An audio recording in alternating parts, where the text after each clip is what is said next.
based on it.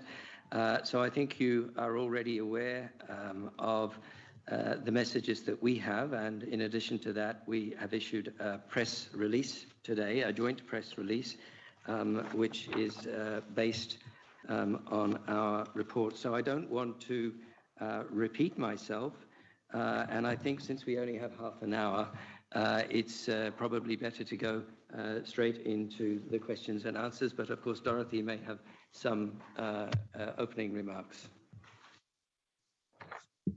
Thank you so much, Richard, and thank you for organizing and for being here. And again, apologies. To go straight into the questions and answers, but of course Dorothy may have some opening remarks. Thank you so much, Richard, and thank you for organizing and for being here. And again, apologies as well for the delay. And I would just want to highlight that keeping in the spirit and the main focus of this report, we would request that apart from hearing our views, which we of course happily share, that as part of a communication strategy, if you wish, to address the issue of human rights of women and girls in Afghanistan, we place Afghan women at the center. This is our call in the report, and we do so here as well in terms of emphasizing and articulating spaces for their voices to also be brought to the center of any discussion in Afghanistan. And again, as was mentioned by Richard, we are glad to share this space with you and looking forward to any question and comments that you may have. Thank you very much. We have a special guest with us as well. It's a human rights defender from Afghanistan. So if you have any questions for her and you want to hear her stories, please don't hesitate to ask her. So we'll start with questions from the room as usual, and then we'll move to those online. Thank you. Gabrielle Tétrault-Farber, Reuters News Agency. A question for Special Rapporteur Bennett. In the report published in March, you mentioned that the systematic discrimination might amount to a crime against humanity. This is something you reiterated today at the Council. Given that your report covered July to December of last year, and now 6 months later, I'm just wondering if you could pinpoint the elements that have changed from your last report, and if it's worsened, then how, and if it's something have improved, how have they improved since your last report? Although you said in your opening statement at the Council today that the predicament has worsened, but just to make a distinction with the last report. Thank you. Thank you, Gabrielle. I think the main distinction with the last report was that in the Council session last October, we were mandated to produce the joint report that we have presented today, specifically on women and girls. And so we have not really covered the broader human rights situation in Afghanistan in this report, though we have tried to give it some context, including some historical context, and as far as women and girls go. In fact, it was in my first report, which was tabled last year in September, where I first went to issues of international crimes and crimes against humanity. And in that case, I spoke about the crimes that may be being committed against the Hazara Shia population and other minority groups. So I think the distinction this time is the focus on gender issues, on women and girls. And the fact that we have more specifically outlined issues of gender persecution in the report, and we have pointed to the need for more exploration of gender apartheid, which is not currently an international crime, but could become so. And we have noted that it appears if one applies the definition of apartheid, which at the moment is for race, to the situation in Afghanistan and use sex instead of race, then there seem to be strong indications pointing towards that. So I hope that's answered your question.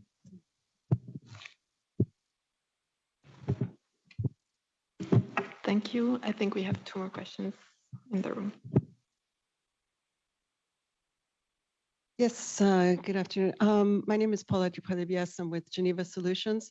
Given the severity of the situation in Afghanistan right now and the humanitarian situation that you have also mentioned, and also the fact that the defenders who were on the podium this morning had said that the international community may be somewhat complicit in what's happening in the country. I'm just wondering, I'd like to get your perspective on how you see sort of an undoing, or how do you see a way out of the situation? Well, maybe I'll just have a word or two and then also share the podium with my colleague Dorothy, but also with the Afghan women human rights defender who is here. In terms of a way out of the situation, as you know, we consider that legal means with human rights at the core are what is our mandate. That is what the powers of the Human Rights Council are, and appointing us as independent experts reporting to the Human Rights Council. I don't think that those legal means have been fully explored in any way yet. We mentioned already, I think, the International Criminal Court. We've also referenced the International Court of Justice and universal jurisdiction. So that's one thing. In terms of the issue of complicity, which was mentioned, I think, on the podium and from the floor today, more by the Afghan women who spoke, I do think that is a very valid point to raise, where there are allegations of crimes against humanity, the question of cooperation and of normalization or moves towards legitimization of the de facto authorities does raise those issues. But I'll pass the floor to my colleagues. Thank you very much for this question. Worsening the situation, there are a lot of factors that have contributed towards this. One of the major factors is the lack of access to justice, and that the violations of the human rights principles are increasing and worsening the situation. For so many areas in Afghanistan, we need to create political will to ensure improvement for the social conditions of the people and help them access to justice. Unfortunately, there are things that if we engage the people to share with us about the violations, and then we contribute from our end as much as possible, we can help the situation improve. But in the meantime, we need to create political will to ensure the safety and security of the activists, human rights defenders, and other citizens that are raising their voices and ensuring to raise the issues that are in violation of the human rights principles. So these are absolutely the interventions that we need to create political will for them. Yeah. Maybe could I add to that, if possible, before moving to the next question? I also think that in this same line, part of what the human rights special procedures can contribute to this is not only making visible and documenting this worsening of the situation and the human rights violations, but that we ordinarily, as part of our everyday work, engage with civil society.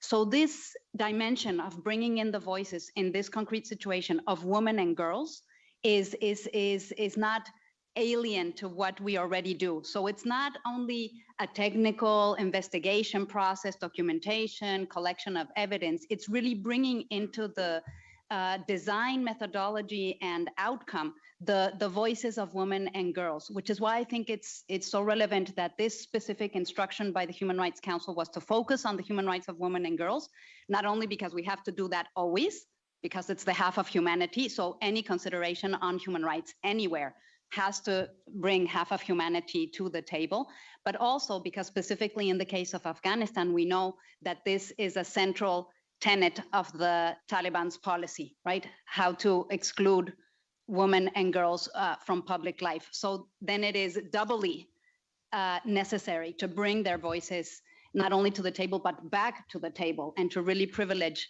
that listening to them and making them part of any solution that is proposed in relation to Afghanistan. Just one thing that I want to add to clarify here is that at the west or out of Afghanistan, there's perception exists that the woman inside the country or the people, they are no longer working or resisting.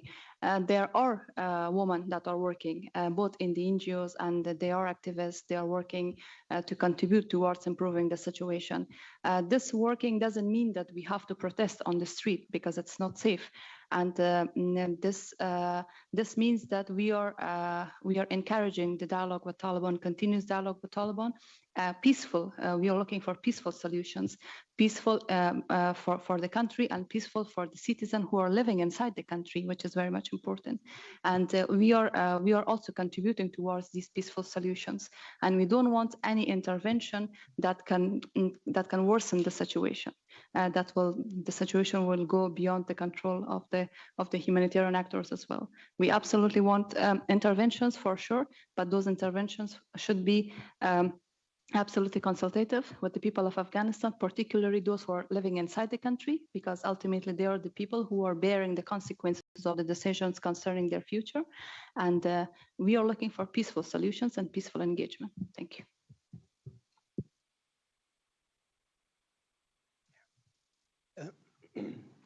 Hello, Mr. Reporter, and I would like to ask you, my name is Edris. I'm from Afghanistan International TV. The question is, do you think Taliban will ready to engage with the international community? Will they take your report seriously? And what do you say to Afghan girls that are in Afghanistan? Should they be hopeful that your work will help them?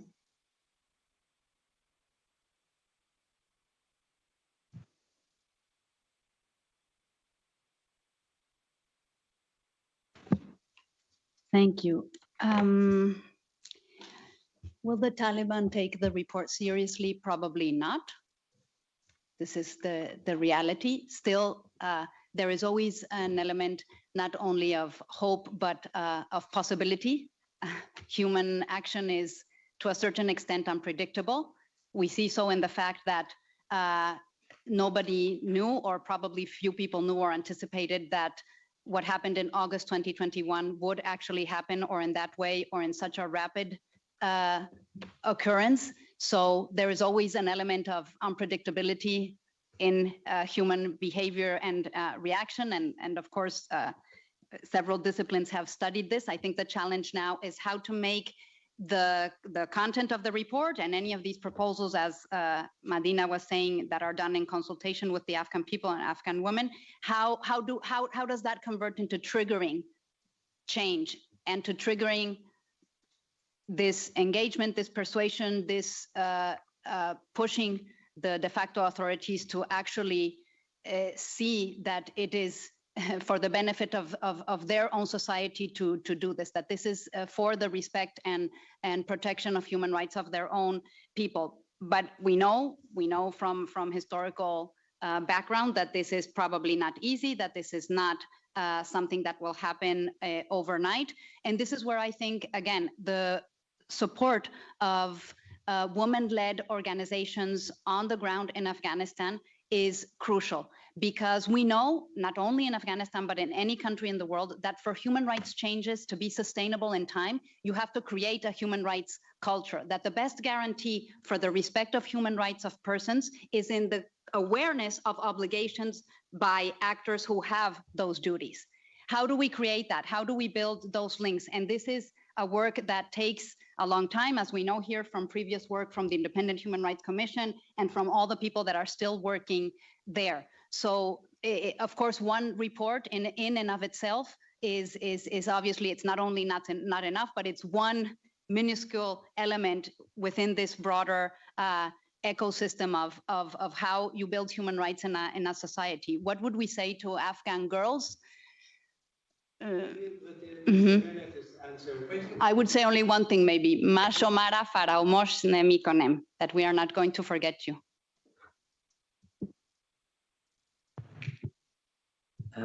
I think that this morning, in terms of the way that Dorothy finished, I said in the room, in relation to what Afghan women say, talk to us, don't talk about us. And that's what we are trying to do.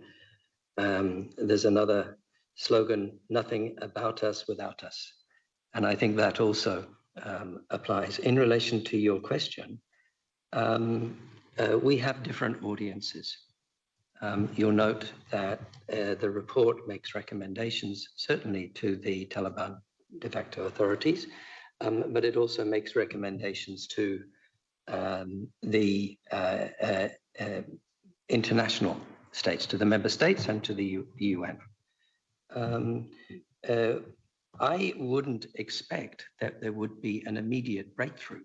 That, I think, is what Dorothy is also saying. But consistent advocacy, consistently building a case and advocating for human rights as a solution to Afghanistan's future, as something that works for equality and inclusiveness. And only with those kind of values can there be durable peace. Afghanistan has suffered a conflict for 45 years. One thing I find, and I've been 3 times in a year to Afghanistan, is that people want peace almost more than anything. And a durable peace will only come about through recognizing the richness of the diversity of Afghanistan's people, women, men, any gender, and different ethnic and religious groups. Thank you. You have anything to add? Once again, I want to emphasize on the role of consistent engagement, which is very much important. The experience has shown that Taliban are open for dialogue and engagement. So we can use this as an entry point, although it needs long-term effort, but we can have this engagement for the long term, hoping and expecting an outcome that will be the durable solution and peaceful solution for the future of Afghanistan. Afghans do not want war again. This is very clear. We do not want fight in Afghanistan. We want peace. Afghan people have nothing more to lose, you know, they lost everything. So we don't want the situation to repeat again and again, and they continue their situation and their condition deteriorating every single time. We want peace and we want peaceful engagement with Taliban, and we see this as the current solution for the situation of Afghanistan. Thank you. Any more questions here? Otherwise, any questions online? We can open the floor to those online.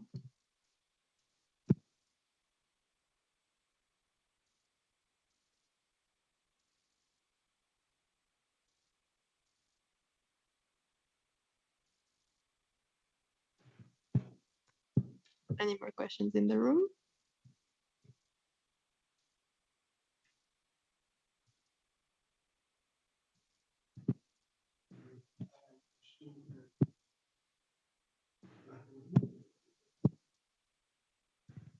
Thank you. Ms. Mahboubi, you say all the time peaceful solution and peaceful engagement with the Taliban. Does that mean, do you want to find a diplomatic solution with the Taliban? Is that the one step to recognize the Taliban? This is not about the recognition of the Taliban, and we are not here to discuss about the recognition of Taliban. We are discussing about the people's situation and deterioration in their social conditions, and we are preferring any methodology that can resolve the situation peacefully. When I say peacefully, means engagement and dialogue and continuation of them. And it's very clear that we want engagement with Taliban. And Taliban's recognition, we are not in a position to discuss about the Taliban's recognition, and that's not our decision or our matter of discussion for us. But for us, people is first, and their concerns and demands are our responsibility to share and contribute towards improvement of their lives. Thank you. Another question in the room. Yes, I just wanted to know about, get some details on, you said that you had spoken to over 2,000 women in the country. And I was just wondering, I'm not quite clear as to where those women were located. Do you want to cover that one? Thank you. Yes, I can start. Thank you. So there's different approaches that we took as part of the broader methodology for constructing the report. There's a fact sheet that explains that we can also gladly, it was passed around the room today, but I'm not sure if everyone got it, and it may be of use for your observations on this. And so we conducted interviews. As part of those approaches, we conducted interviews with dozens of women online and then in person and during the mission. And we also did background research. Of course, there's the reports that the Special Rapporteur has done before this joint report, but specifically for this one, we did those online and in-person interviews and meetings. But we also utilized a survey that was done by an organization that carries out surveys in Afghanistan periodically. In other words, this is part of the work they do on an ordinary basis. And we utilize especially the most recent survey that they did with these more than 2,000 women in 18, I believe, of the 34 provinces of the country, in which they interviewed these thousands of women from diverse backgrounds, and single women, married, different age groups, and different places in all these provinces on issues of mental health, the economic situation, and their views as to their main preoccupations and what would have to improve for them to see what elements would they identify as the main points for improvement. And this is where, or based on this survey and also from our qualitative work during the mission, is where we identified the concerns with mental health, especially that are reflected in the report and that we pointed out as well in the statement today. And we're happy again to provide more details on that. If I may just add, Dorothy, in addition to the one-to-one interviews and the survey, we also conducted quite a lot of focus group meetings and group meetings generally. When we went to Afghanistan, we may have met, somewhere between 10 and 20 women at once in different groups. So that adds up, as well as online. So.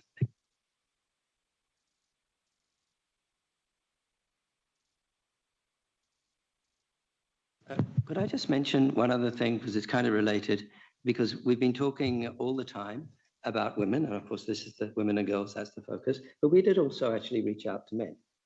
And as you know, there are many men who support human rights in Afghanistan and support, for example, girls' education, and some of them have also been arrested and detained. There are also, for example, community elders, religious leaders, who are, in private at least, supporting human rights as well. Though, because of the climate of fear that's been mentioned more often today, it's very difficult for those people to speak out publicly. Thank you. And can I just add to that super fast, but because it relates to Madina's point as well in terms of the engagement, because one of the things that is precisely not only focusing on women and girls, but that to actually uphold women's and girls' human rights, we have to obviously work with men and boys. And this is something that also means supporting the community and that engagement, that broader engagement in terms of communities, cultural aspects, and working on toxic masculinities. How do we counter that? How do we really build a culture of equality within society? So I think if we really understand human rights of women and girls integrally, we have to address that as well. Thank you. We also have a question online from the New York Times. Yeah, good afternoon. Thanks for taking the question. You called in the joint report for accountability in several places. I'm just wondering, are you yourselves documenting particular violations and perpetrators with a view to sort of compiling some sort of documentary evidence? Or are you calling on the council or suggesting the council should set up some kind of mechanism to do just that? Thank you.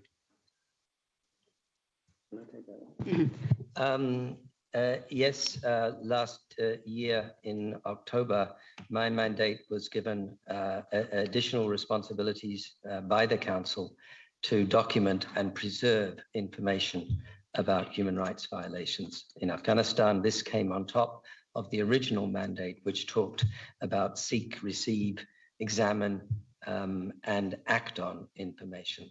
Though I'm part of the special procedures and called the Special Rapporteur, some people refer to it as Special Rapporteur Plus, because of this additional element, and I have therefore more staff provided to support my mandate by OHCHR and a larger budget than most special rapporteurs. But the other part of your question is that enough, I think? And in relation to that, I think it's still important to have a discussion about what further mechanisms are necessary. And a number of people have called for that. I think I have a mandate, but I don't think I have enough resources. And I think that is something that's going to probably come up in the next council meeting in September. In addition to that, of course, there are others who have investigative mandates on Afghanistan, including, as has been referenced, the International Criminal Court, which is now actively investigating Afghanistan, albeit that is somewhat narrow. And I would also finally like to point out that it is not only an investigation mandate. It's a mandate to engage, as has been mentioned here already, to work towards improvements, to engage with civil society as much as anything. So I do think that and I haven't even mentioned UNAMA. As you know, there is a Security Council mandated political mission with a significant human rights mandate and a substantial human rights component that works in Afghanistan and is on the ground all the time with a mandate to do this kind of work as well. But in the end, is there enough for the gravity of the situation in Afghanistan? I don't think there's enough yet.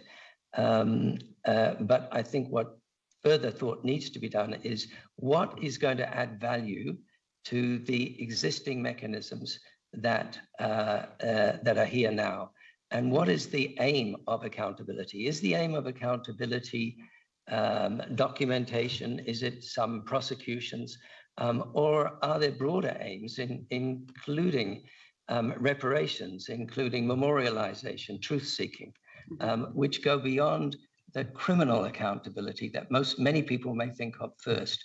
And again, I bring it back to issues of what in the long term Afghans want. What kind of society do they want? How do they want to deal with the past? And perhaps most of all, at the moment, the protection. I think we shouldn't underestimate the need for protection of Afghans living in Afghanistan, and actually those who've crossed borders and are living in the neighboring countries as well are also asking for protection. Thank you. Thank you very much. We must now close this press conference because the Human Rights Council session is resuming. So thank you very much for attending, and thank you to our speakers for being with us today. Thank you.